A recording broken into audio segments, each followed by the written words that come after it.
kasama mo dito sa kabukiran mo. Miguelito. So ayan, good morning po sa lahat mga katrops. Panibagong araw at panibagong vlog na naman tayo. Ayan, at lumusong na nga po sila Tol na Real sa kasi Manchaga. Ayan, magkangkas sila sa motor. At tayo hintayin lang natin yung buyer na yung kuha natin kahapon para ma-update ko po kayo sa presyo ng gulay. So ayan mga katrops, bali hindi pa natin nakuha yung faktura, tinanghali rin sila. Gusto muna tayo sa bukid para mag-update sa mga ampalaya kung ano yung sitwasyon ng mga ampalaya natin ngayon.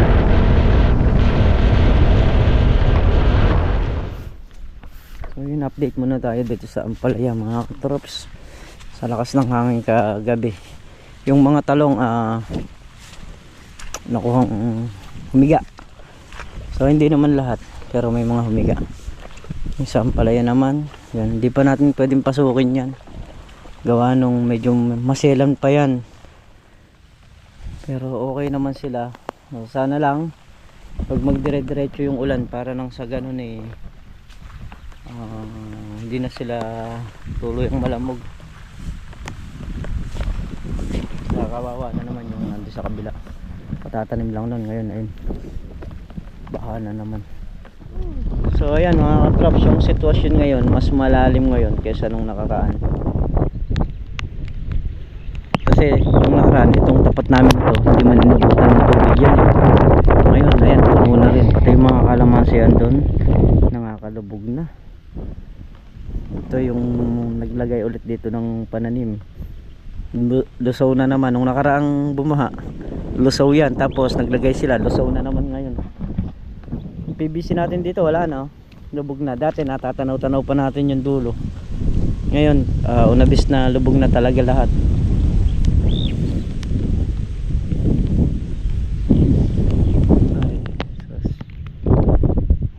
Maraming pasasalamat, di tayo inabutan ng tubig dito sa ating mga pananim. Kaya nitong ampalaya okay naman, lalim, grabe. Diyos ko. Kaya sa lahat mag-iingat po kayo, lalo na doon sa parting mga nagkakaroon ng landslide, mga nagkakabaha. Ayan, ingat po kayo. Ayun, may troso pa may mga troso pang naaanod. Ayan yung troso yan Kung meron ka lang bangka, pwede mo nang itali yan para hilahin dito sa gilid.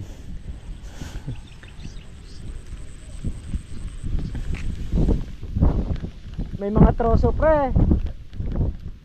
Ayan na, kalaki nito laki ng kahoy. May tali. May tali. Palagay ko di napigil.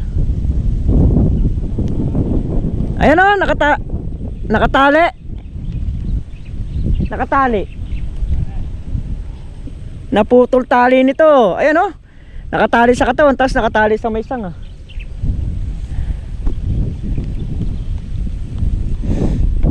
Patuloy pa rin yung pag-ulan dito mga katrops. Yung sa may talungan dun bumabagsak sa may dulo yung tubig niyan, kaya naaagad. So ayan, happy birthday po pala kay Mami. Ayan, sana marami pa po kayong taong matulungan at enjoy lang po natin ang buhay. So, sa ngayon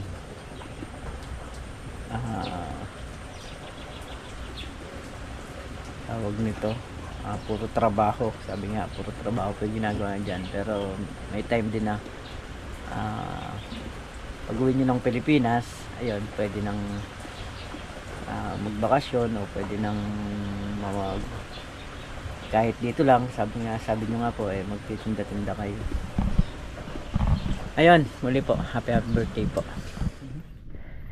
Salukuyang pang lumalalim ang ilog mga katrop. Sa inyo mga kalamansi doon, halos lumubog na sa kabila. ko.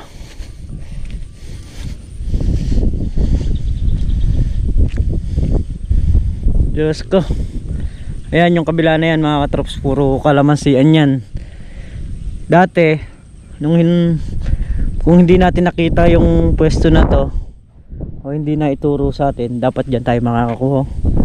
Sa may parte ng kawayan na yan, meron dyan. Kaya lang mahal. Sabi ko nga sa inyo, yung mga viewers na mga bumibili ng lupa, ayokong malalagay dun sa ganyang sitwasyon, yung mababa yung lugar na makukuha nila. Kasi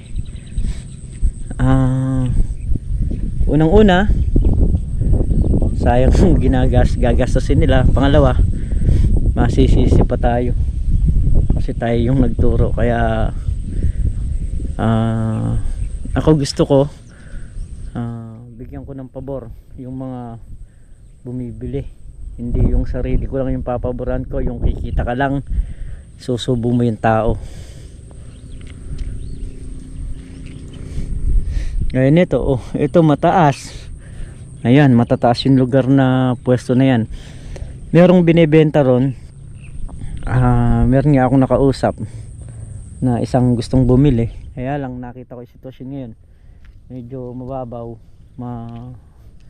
natutubig. Kaya nun pa lang sabi ko, wag na, hindi tayo pwede. So ngayon nakita ko na talagang hindi uubra kasi malalim yung tubig niya sa may lampas ng bulak na yan. Sa may tapat ng bulak na yan halos mas malalim ngayon kaysa nung mga nangakaraang ulan na. Malaki nga ang nilalim ngayon. Ayan yung PVC natin. Dati nakikita pa yan, oh. Ngayon wala, lubog talaga, totally nakalubog. Nangalahati yung dike.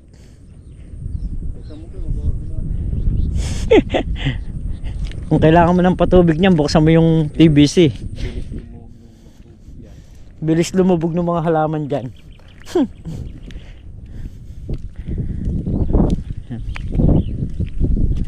Sitwasyon ngayon dito. May mga trosong anod, kaya lang malalayo.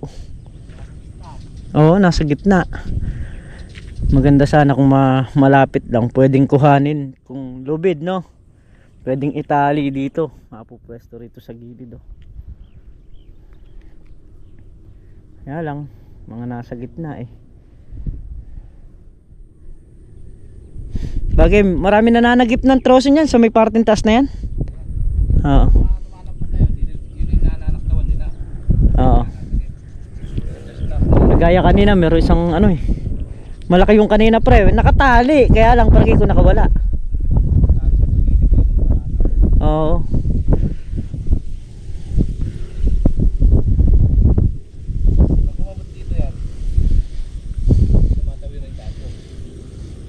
Palagay ko, pag umabot pa ng isang dipa dyan yan, yung daan dun, ano na yun? Hindi na madadaanan. Kasi yung daan doon medyo mababaw. Yung tubig ang gagaling dyan sa may kabila ng tulay na yan, umiikot doon. So pagka lumampas doon sa daan, dito naman ang takbo sa may likuran na to.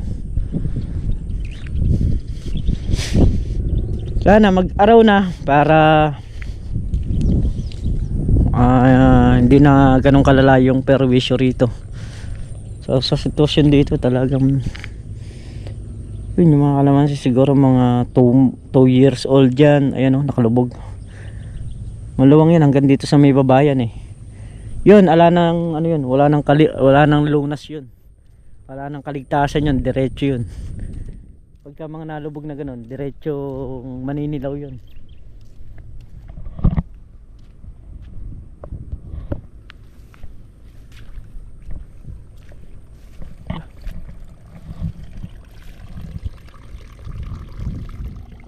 Pre, may tumatagas. Ayan o. O dito lang sa daan. Na?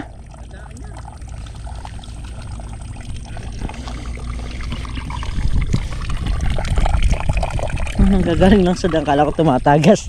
Kala ko tumatagas na, nanggagaling lang pala rito. Ayun, dito sa kabilang ampalaya, yung sa may gilid dito, lubog. Lubog yung dulo. Lubog yung dulo ng ampalaya, mga katrops. Yung nandun sa gilid doon. Ay! Ay, delikado to. Na?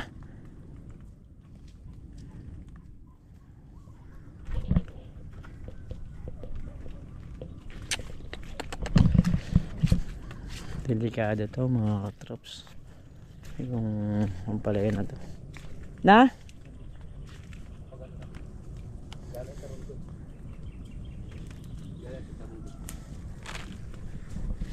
Ayun o, lubog.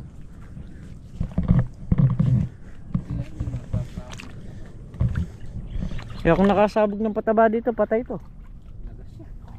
Ubus yan. Ayun o. Nalim ng tubig. Yung mga silin Taiwan, delikado. Ayan, yung mga yan o. Sus! Pag kalamidad talaga bumira. Wala tayo magagawa. Lubog. Lubog mga katrops yung dulo. Wala tayong pakikinabangan doon. Ayun o. Ay. Patay tayo dyan.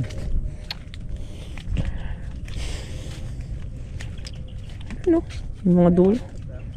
Ha? Ay. Miga. Ako, wala. Patay. Oo nga, yung isang dais na to.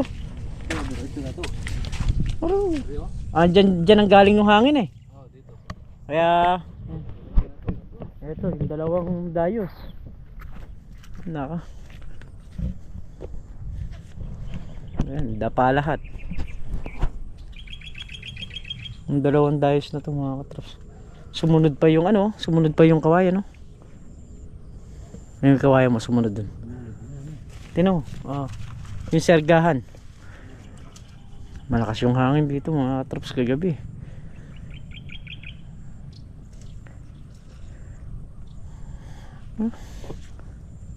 Disgrasya na naman ang aabutin.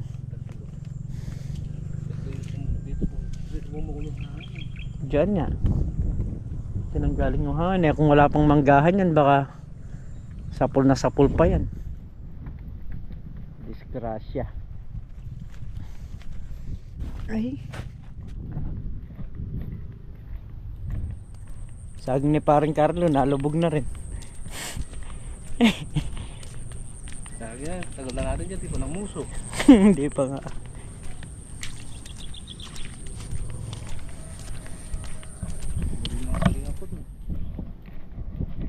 Nakakakuha ka ng puso, no? Wala na akong mulpo. Ay, nako. Sabi, asa atin yung puso, pamili ko nga.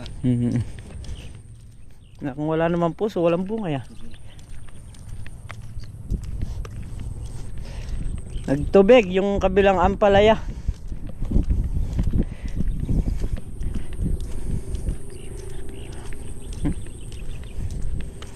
So ayan, kami uuwi muna. At babalik kami maya maya.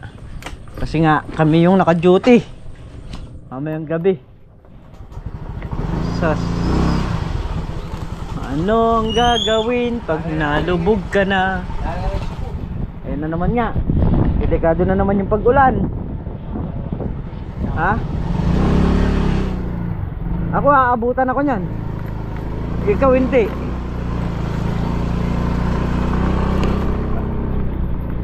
Ay, Diyos mio.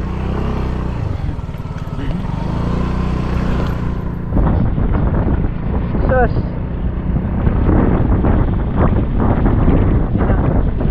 Delikado. Delikadong maubos. Baha ang ampalaya, binahana.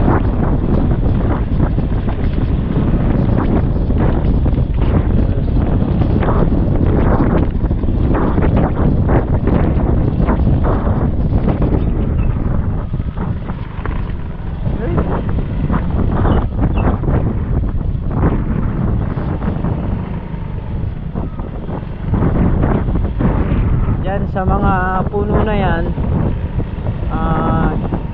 ano yan, yung bayawak. Marami dyan pagka kalmo. Saka ahas yan.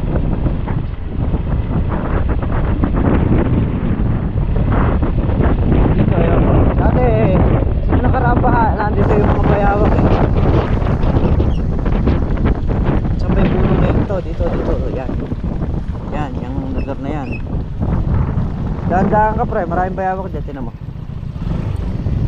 Diyan nag-i-stack yung mga bayawak oh. Sa lugar na yan. Ayun nga. Ay! Nalaglag. Nalaglag na yung cover. Hindi. Ibon. Bayawak. Mas sumabay lang yung ibon. Sumabay lang yung ibon nandito.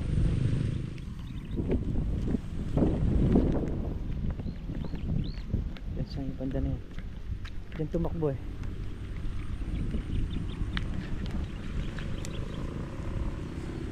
Wala, sumisid na yata. Bayawak ako na eh. May mga bayawak dyan eh. Ayan, dyan ang tambayan nila. So ayun mga katraps, tayo nakagayak na at palusong na tayo ng bukid. So bali yung price ng ating basal na talong, ay basal na ampalaya is 38. Yun namang good 28. Yan. 38 yung good nung basal, 28 naman yung dati na, yung dating ampalaya. Ngayon, yung sili naman is 250 yung kilo niya. So, yan muna yung update ko sa inyo sa presyo ng mga gulay. So, bago tayo lumusong, syempre, papaalam muna tayo sa vlog. Ayan. At, ano na rin, alas 5, medya ng hapon. O mag-alas 6. Mag-alas 6 na mga katrops. Ayan, so muli mga katrops, kita-kita tayo sa susunod na upload at ingat po ang lahat palagi. Ayan, so kami po ay magbabantay ngayong gabi at siguro magla-live na lang po tayo sa bukid. Ayan, bye-bye po sa lahat.